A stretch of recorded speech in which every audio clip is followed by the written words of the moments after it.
Good morning. I was trying to think, is it afternoon or morning? It is still the morning, so good morning, everyone.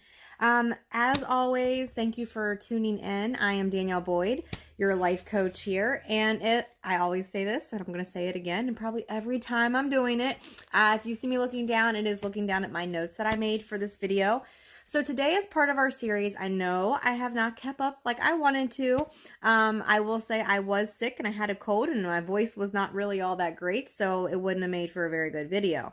Today we're going to hit on point number 5, which is this is part of the 13 things that mentally strong people do not do, right? This is number 5.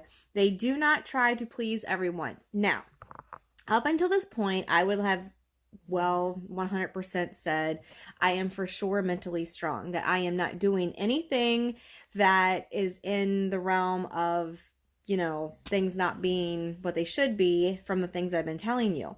Now, this one, I am a people pleaser by nature. So don't beat yourself up if this one or any of the other ones hit home and you're like, oh, I do that. Doesn't mean you have to change everything. Maybe just pay attention to what you're doing. So the reason why is because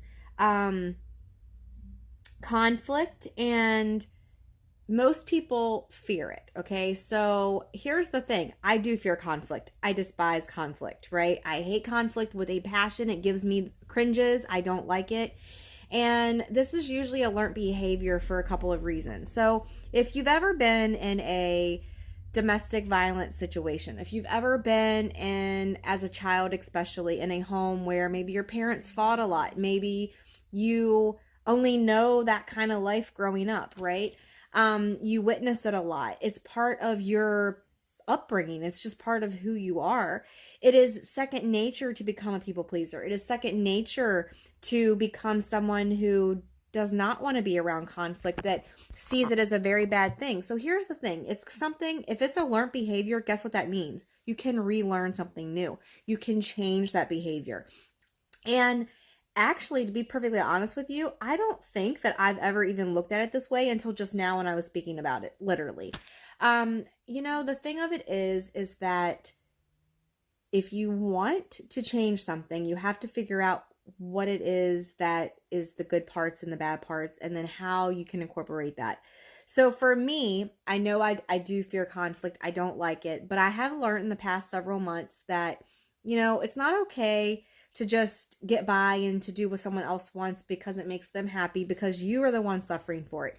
So the more life coaching that I've been doing for everyone, the more it has taught me that. And what I will say, that I definitely know that you have to look at conflict differently. You have to change your viewpoint on something before you can change the something, right?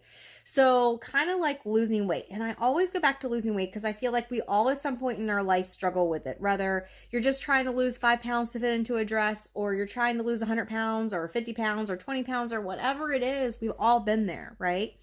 So one of the things that I will say is that I know that I view conflict as and always have, as a means of, this isn't good. This is something that, is going to leave me feeling bad. I'm going to be upset. This person's going to be angry. This person's going to be mad. But what you have to look at conflict is it necessary? So we're not talking about the kind of conflict where you're driving down the street and someone is trying to get over in front of you and you're like, nope, not going to happen. And you zoom up ahead.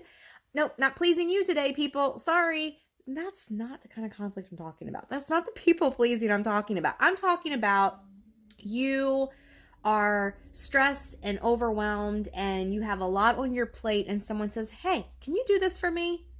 And it's not work related, okay? This is just something else. So like, we're not talking about a work scenario where your boss adds one more thing to your plate and you really can't tell them no. We're not talking about that. We're talking about your daily life. We're talking about the people in your life. So say your sister says, hey, this weekend I need to go blah, blah, blah. Would you mind babysitting for me? Okay, thanks. And you're like, but I already have this and that happening this weekend. I really can't. But I don't want to upset my sister. I don't want to make her have to change her plans. I don't want her mad at me. You need to realize, but what is it doing to you? And when you look at it as, you know what? You're not hurting them.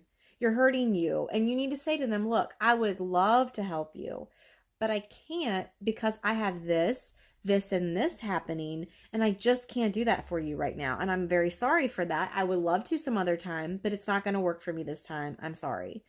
And feel okay with that. It's the same thing with setting boundaries. And this is more so honestly geared towards your family and your friends, because it's the loved ones that will make you do this and have this problem more so than not. Because random strangers, you don't really have that guilt and that feeling like I need to please them. I need to keep them happy. So that is my little gist for the day. And I'm going to try. I know I keep saying it and I have accomplished this sometimes. I'm trying really hard to make these videos more often, but I got sick and I couldn't really help it. So I hope you enjoyed this. I hope it hit home. I hope it resonated with you.